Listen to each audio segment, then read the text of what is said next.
I play Claudia. I play Misa Hayase, Claudia drives the boat. excellent woman of power. Oh, and she's a little sassy. She's very into her work. Because in the Japanese, the same voice actress does Claudia and the narrator. I do both.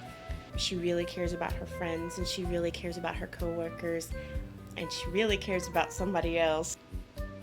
What I knew about Macross was basically that it was one of the original shows that Robotech was based off of. I had never heard of it. I remember watching Robotech, and I actually had a Lisa Hayes doll. So I looked it up on the internet and discovered that I had been living under a rock, apparently, because it was everywhere. I didn't remember a lot of it because, being that young and trying to remember, do I remember seeing this on television? No, not really. So for me, it was coming into almost a brand new show. And it's huge. Very, very huge. I've done a lot of work for Matt Greenfield over the years, and anybody who knows what I've done over the past 8 or 9 years knows that fighter pilot's kind of my thing. So Matt didn't audition me.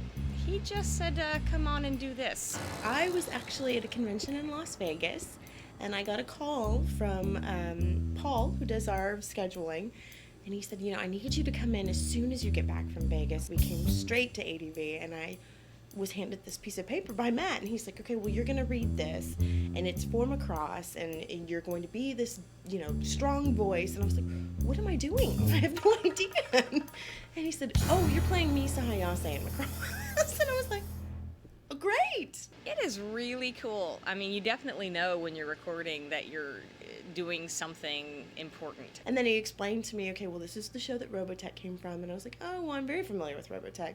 And then when I put 2 and 2 together and realized that, probably what made him think of me for Misa, we did a show a few years back called Razafon, and I played a character named Haruka Shito, and I can see a lot of equivalences in Haruka and Misa. There's this caring and tenderness towards a certain someone, but on the same side, this wall. This kind of exterior, this harsh exterior that they've built because they are women of power. I was in a rock band for a lot of my college years and out of college, and I just kind of had a rock and roll feel to me, and I like barking orders. That's where my strengths are, and that's where my voice is deeper, and I can get very loud and aggressive and powerful. It's the girly shows I'm not so good at. I want her to have a pride about her, and so when I go into the booth, it's always standing up very straight and having this booming voice. However, when she's just being Misa and she's talking to Claudia or she's talking to Hikaru or whoever, it's kind of a more introverted stance. I kind of bring my shoulders in and kind of bring it all inward because she is kind of a shy little girl on the inside. There's little changes in the voice. You'll notice when she's barking orders, she's very serious and very harsh. But when she's just having a conversation with someone, she's a little more careful about the words she uses. She's a little more careful about not hurting anyone's feelings or making sure that she's saying things the way that they're meant to be said. For me, the first time was the hardest, the first couple of volumes, because all she did really was bark orders. It was just rah, rah, rah, rah, rah, and fighting with Hikaru and all this. Once we got to the point where her wall started to come down and you saw the true Misa, for me, that's when I really, as an actor, started getting really excited and thinking, okay, well now I have to find this whole other aspect to this character. I'm hoping when people watch it, I don't want that to come across as, oh, well, that's where she changed her voice or whatever to make, her seem more demure. But it's more of, I hope that when they see her, they see an entire person, a multifaceted person, and not just a character that barks orders or does this or does that. She's just such a multifaceted character. The more challenging aspect isn't Claudia, it's the narration, because there's so much of it and it goes on for so long. I found that it's easier to do if I haven't really read it very closely. If I'm just going with what I see immediately. And the very first narration we did, we kind of set a bar really high with a lot of energy and very much movie guy, very much like action film narration. I've kind of had to keep it at that level. I remember the first time I recorded, I didn't know there was so much narration, and I really pushed on the first one. And Matt said, okay, now there's about 20 more. Just like that. What? I didn't pace myself quite well enough. But so the narration is the biggest challenge. It is kind of campy in a lot of respects, and the way to play camp is to play it completely seriously, and just completely serious. This is the most grave thing that's ever happened, and the more seriousness you put into it, the campier it sounds. So that's kind of how I've approached the narration. When you stand up straight, you have a different type of voice than you would, if you're kind of curled over and bent over. It kind of helps you feel what the character's feeling. For example, when I did Noir, I played a character named Kiriko who was this quiet assassin, but she, fought. She could kill anyone in a moment's notice. When I was doing Foley, because basically the sounds when she moves around or whatever, that's basically all she did. She didn't talk a whole lot. I found it much easier if I actually kind of ducked when she ducked, or, kind of moved the way she moved, because it sounds more natural. When I'm having a sword fight, I'm having a sword fight. You have to. It doesn't sound real unless you do. If I just stand here and go, it just kind of sounds kind of stupid. But if I'm actually moving as the character moves, it makes a huge difference. If I'm being punched or kicked, or I'm swinging a sword or firing a gun, I do all the gestures. I do everything. Sometimes I have a pencil and I fight with that. Move around. If I have to run, I run. I think that carries over with emotions.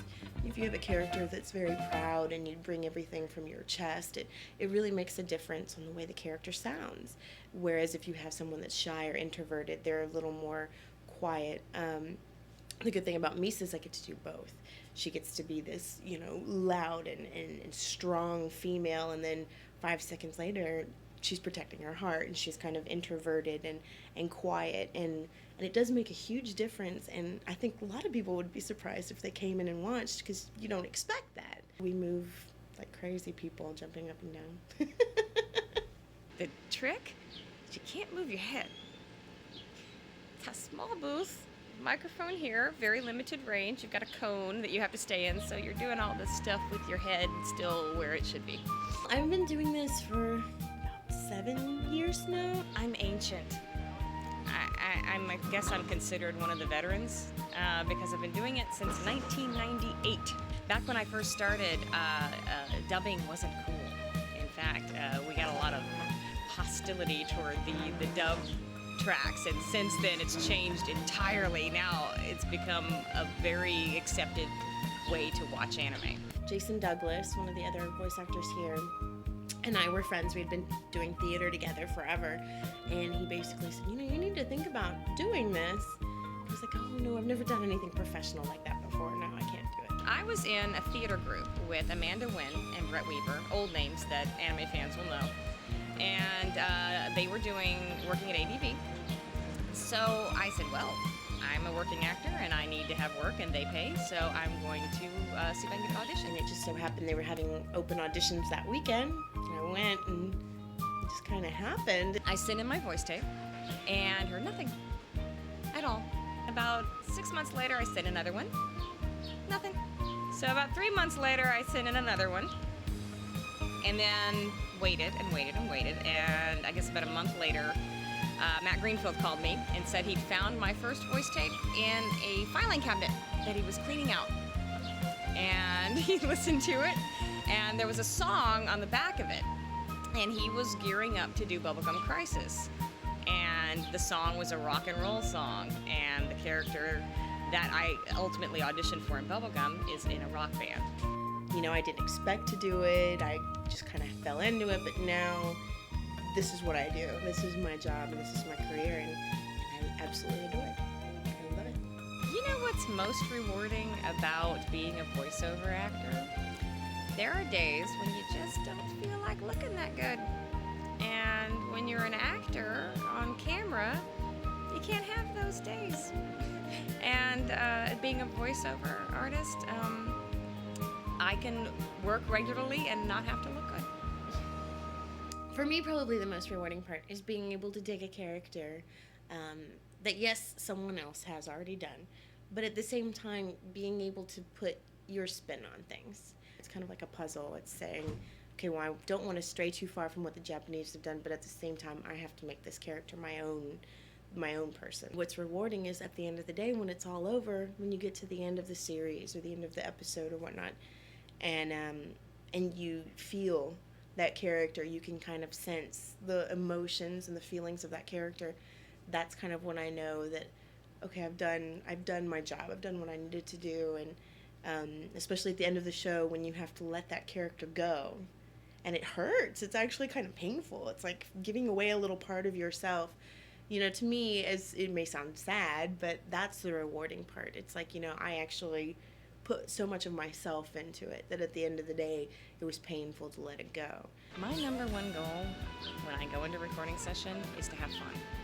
Actually, it is. I've been doing this a very, very long time, and I've done over 100 shows.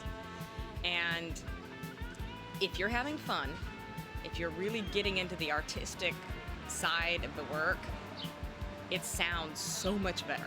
How the show was never dubbed, I know there was Robotech, but how this show, Macross, on its own was never dubbed, I don't see how that was possible. And then to be taken as part of this new cast, working with Mari, who I have utmost respect for as a seiyuu, as an actress, as a singer. It's just beyond your wildest dreams. I had actually met Mari before, and we became friends. So when I didn't even know she was coming in to do Macross, and I came into the lobby and saw her there, and she's like, "Oh, Christine!" It's kind of like, seeing a rock band and being a fan of the rock band, and then one day you're in the rock band, and it's kind of bizarre. Anime has become this huge thing, both in Japan and here in the States. And to go back to what made it what it is today, the one show that kind of helped create the anime that we know and love today, to be a part of that is just, it's beyond my wildest dreams. It's awesome.